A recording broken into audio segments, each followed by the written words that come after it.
Hello, I'm Hyker, and I'm from Mayaca City, Florida, which is over near Sarasota. Somebody knows that. And I have an art studio in the gallery here on a farm also. And I do glass and metal sculpture. Well, over the years, of course, I started doing artwork when I was like 15. And I used to do pencil drawings, which were look like black and white photographs. And then I switched to watercolors in my 20s and 30s. And then during my 40s and 50s, I was doing stone sculptures. Now I've started working with glass a few years ago on just going to a couple little workshops to try it out, and I just fell in love with it because of the colors and the textures and all the different things you can do with it. And I mainly like it because it's difficult. Things are too easy. So and I always loved working with metal, and I always had sheet metal tools and welders and everything. So that means when you make something with glass, then you have to build some kind of a stand or frame for it. And my ultimate goal, of course, is to do installations in museums and big pieces in like an airport or a big sculpture in front of a building or something like that is where I'm going with this. But I started with glass because I just love the colors and the textures. As you can see here, see all the different textures that you can get out of it. This is a piece.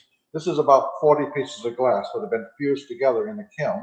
And this is for another 6-foot high sculpture that I'm building right now. And behind me that says LOVE, which is over here. And it's I got the stainless steel basins, all stainless steel tubing holding the letters up, sort of like the Hollywood signs. And this one over here is the cast iron piece from the inside of a 1928 Henry Miller baby grand piano. And I took the piano apart. And I made all these glass panels to go in it because I just thought it makes an interesting frame for the glass. And so this is what I'm doing. So some of them only have a few pieces, but this represents vitrograph work, this is cast glass. I made a spiral in a stainless steel mold and applied it on here. And this kind of sculpture has many different techniques involved. A lot of people who buy glass, I guess they just want to hang it on their wall. That's the most popular things. So I weave glass together, which a lot of people have no idea how to do that. So it's quite a unique way I do it. And it's a long technique, and I have it on my YouTube channel, and a bit I actually show you the secret so you can do it yourself. A lot of glass weaving. As a matter of fact, here I'm holding one of my weaves in this card right here, and it's over there at the end of the building. And then I make like wall pieces. They look like they're called paintings with glass, and they're hanging on the wall, and I've got several of them around here. So the glass weaving seems to be very popular because people can buy it, and then they can hang it on their wall, and it makes placement easy. And now I'm doing the happy faces and happy cities, and people love my cities, and they're selling quite good too. But again, you can hang them on the wall. The big pieces that go on the floor, you've got to have more space for those. Well, I've been doing this for a long time, so everything inspires me. I find it interesting that I can look at something, and an idea comes into my head that has no reference to what I looked at. It's just a totally different idea, but I'll just see something, and all of a sudden the shape will come in my head. And then, of course, I sleep with a clipboard. There's a clipboard in my car. I have notepads everywhere. So when I get these ideas, I draw them right down, and then I refine my sketches. And the inspiration just comes out of everything. It could come out of music. Music is a great source of ideas. So and nature. I could just walking through the woods, and all of a sudden I'll see the shape in a tree, and I say, "Oh wow! If I could make that with different colors and weld some stainless steel rods together, this would make a beautiful sculpture." So everything is a source of inspiration for me. These seem to be very popular. Again, there's a stainless steel bracket that I make right here, and this is all welded with my laser welder.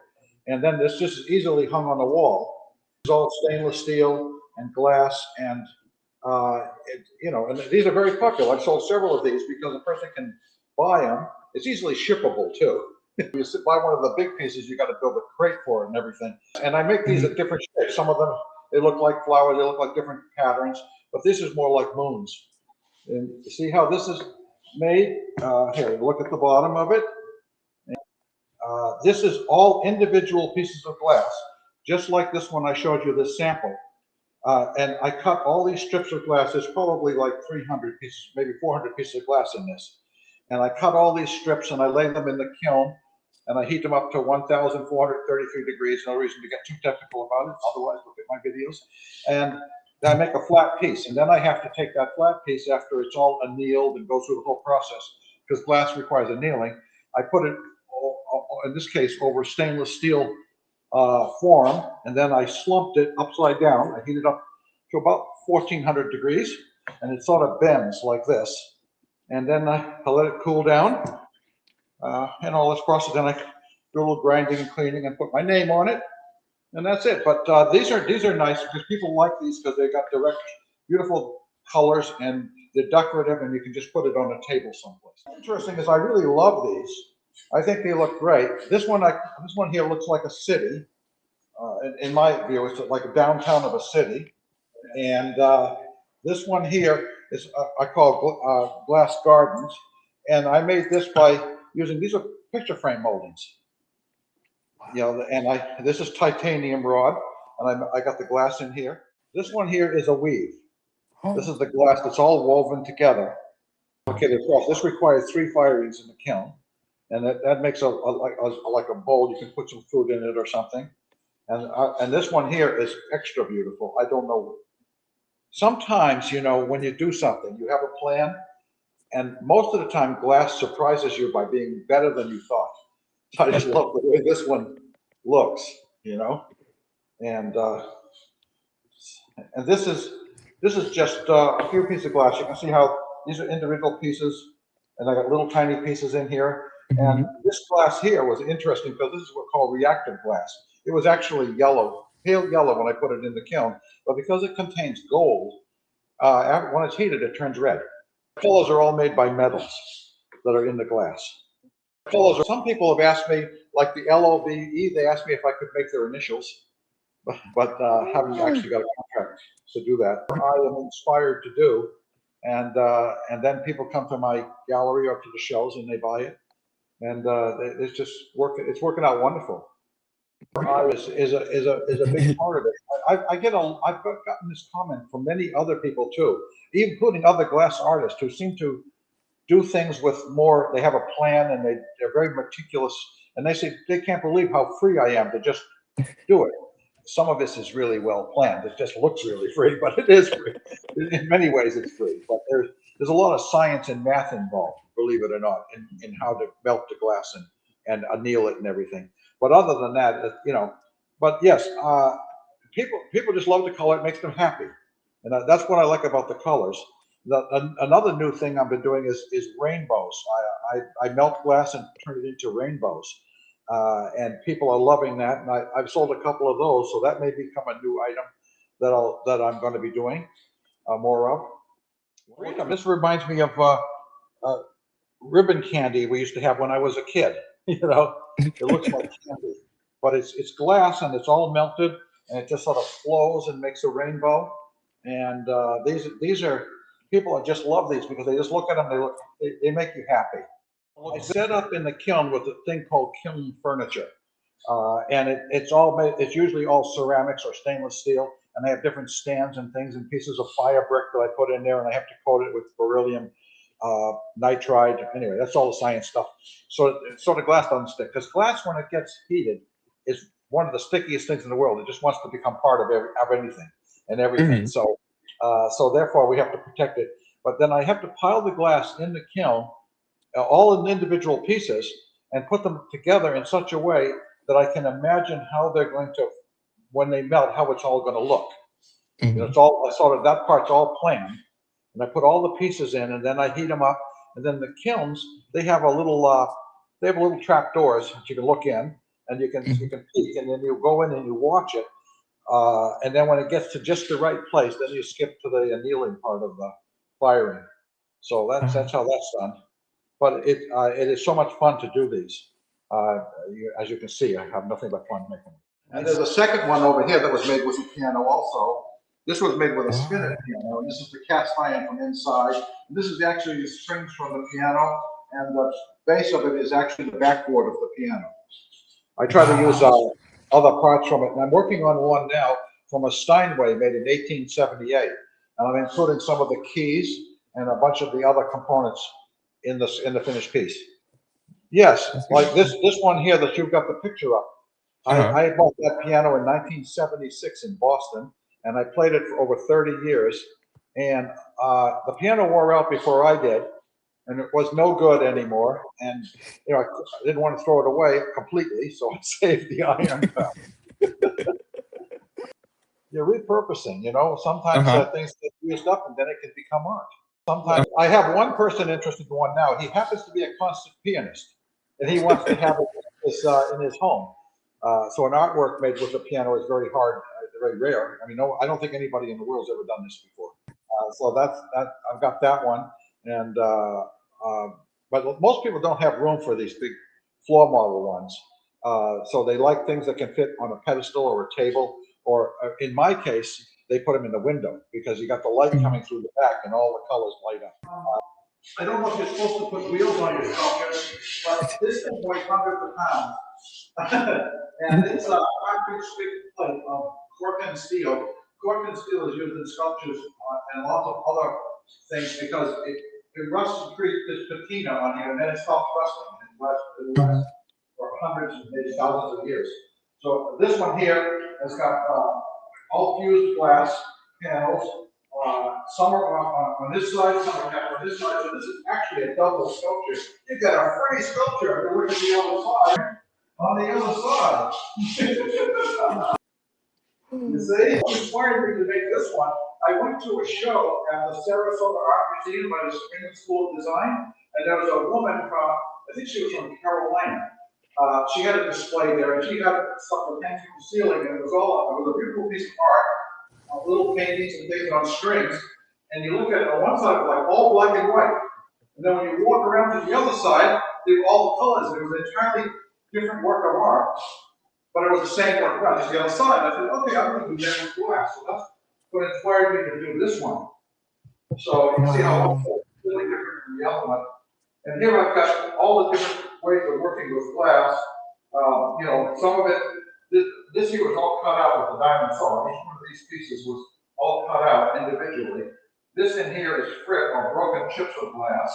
Oh, wow. And now I've got some glass castings and in here, and I've got all kinds of different techniques that are all used to make this.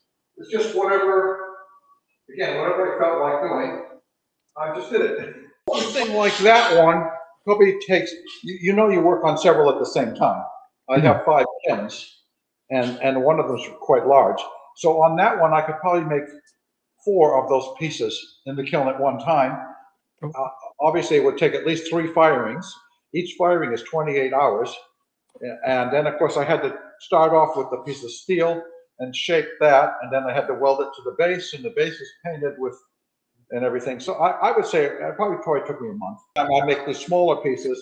The smaller ones are made when I make the large pieces in the kiln. Then if I have some extra space, I put some smaller ones in there. So the same firing makes more pieces, you know. Well, this would go in a real big home, or maybe in like say the lobby of a business or a hotel. This would be it would look nice I'd like to see it in a hotel where thousands of people could enjoy it. They're not designed to go outdoors because I'm afraid of the hurricanes in Florida. No, this will actually be my 4th Hot Work Festival, and seeing that I don't usually do festivals, my first festival was Spectrum in Miami. That was only 3 years ago, so this is a new thing going to shows. I did the one that she did at a park. I'm trying to think of the name of it now. Anyway, she doesn't do that show anymore. And then I did one show that she did in Naples, and then I did the one a couple of months ago at the Sarasota Art Museum, which I really love. I'm a member of that museum, and I go there. As a matter of fact, I'll be there this Saturday looking at the works by Louise Bourgeois. Oh, yes. So this will be my 2nd show, and I love that show.